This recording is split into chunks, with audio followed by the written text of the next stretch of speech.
আমার প্রিয় ছাত্রছাত্রীরা, এই ভিডিওতে আমি তোমাদের ক্লাস 6-এর বাংলা এই বছরের প্রথম ইউনিট টেস্টের প্রশ্নপত্রগুলি কেমন হতে চলেছে এই বিষয়ে একটু আলোচনা করব। তো এই ভিডিওটি দেখলেই তোমরা বুঝতে পারবে যে এই বছর তোমাদের ফার্স্ট ইউনিট টেস্টের প্রশ্নপত্রগুলি কেমন হতে চলেছে। তো তোমরা যদি আমার এই চ্যানেলে নতুন হও তো অবশ্যই চ্যানেলটিকে সাবস্ক্রাইব করবে, ভিডিওটি ভালো লাগলে লাইক করবে, কমেন্ট করবে এবং বন্ধুদের মধ্যে শেয়ার করবে। তো এখানে প্রথমে একের এক কথায় উত্তর দাও 5টি। তো ক নাম্বার প্রশ্নটি হচ্ছে, কাকে প্রতীক জনের ছাতা বলা হয়েছে? তো এখানে উত্তর হবে অশ্বত্থ গাছকে। এরপর খ নাম্বার প্রশ্ন, আকন্দবাড়ি স্কুলের প্রকৃতি বিজ্ঞানের শিক্ষকের নাম কি? তো এখানে উত্তর হবে বিভীষণ দাস। এরপর গ নাম্বার প্রশ্ন, মন ভালো করা কবিতা কার লেখা? তো এখানে উত্তর হবে শক্তি চট্টোপাধ্যায়। এরপর ঘ নাম্বার প্রশ্ন, কুমড়ে পোকা কি দিয়ে বাসা বানায়? তো এখানে উত্তর হবে কাদামাটি দিয়ে। এরপর নাম্বার প্রশ্ন, হযবরল বইটি কার লেখা? তো এখানে উত্তর হবে সুকুমার রায়। এরপর চ নাম্বার প্রশ্ন, পাইন গাছ সাধারণত কোন অঞ্চলে দেখা যায়? তো এখানে উত্তর হবে পাহাড়ি অঞ্চলে। এরপর 2-এর সঠিক উত্তরটি বেছে নিয়ে লেখো 4টি। তো এখানে ক নাম্বার প্রশ্ন হচ্ছে, উত্তরে, দক্ষিণে, পশ্চিমে বুনু নগ্ন পাহাড়ে পাইন দাঁড়িয়ে। তো এখানে উত্তর হবে উত্তরে। এরপর খ নাম্বার প্রশ্ন, গোপ গাছে, সবেদা গাছে, আম গাছে শঙ্কর এমু পাখিকে বসতে দেখেছিল। তো এখানে উত্তর হবে সবেদা গাছে। এরপর গ নাম্বার প্রশ্ন, 15 বছর, 40 বছর, 30 বছর ক্যাংস্টাং সাহেব বন্য জন্তুদের সঙ্গে থেকেছেন। তো এখানে উত্তর হবে 40 বছর।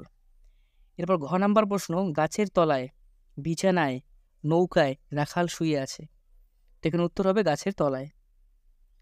এরপর 3-এর যে কোনো একটি প্রশ্নের উত্তর দাও। তো ক নাম্বার প্রশ্নটি হচ্ছে, ভাষার প্রয়োজন হয় কেন? তো এখানে উত্তর হবে একে অপরের সঙ্গে মনের ভাব আদান প্রদান করার জন্য ভাষার প্রয়োজন হয়। এরপর খ নাম্বার প্রশ্ন, বরফের দেশের পাইন গাছ মরুভূমির পাম গাছের স্বপ্ন দেখে কেন? তো এখানে উত্তর হবে বরফের দেশের পাইন গাছ সে একা প্রচণ্ড ঠান্ডার মধ্যে দাঁড়িয়ে আছে, তাই সে দূরে দেশের মরুভূমিতে দাঁড়িয়ে থাকা পাম গাছের স্বপ্ন দেখে। সে তার এই নিঃসঙ্গতা দূর করতে চায়। এরপর 4-এর সন্ধি বিচ্ছেদ করো 2টি। তো তপবন, সতীচ্ছা আর আশ্চর্য। তো এখানে হবে তপবন, সন্ধি বিচ্ছেদ হবে তপযোগ বন তপবন। এরপর সদিচ্ছা, তো এর সদিচ্ছা সন্ধি বিচ্ছেদ হবে সৎযোগ ইচ্ছা সদিচ্ছা। এরপর আশ্চর্য, এবে আযোগ চর্য আশ্চর্য।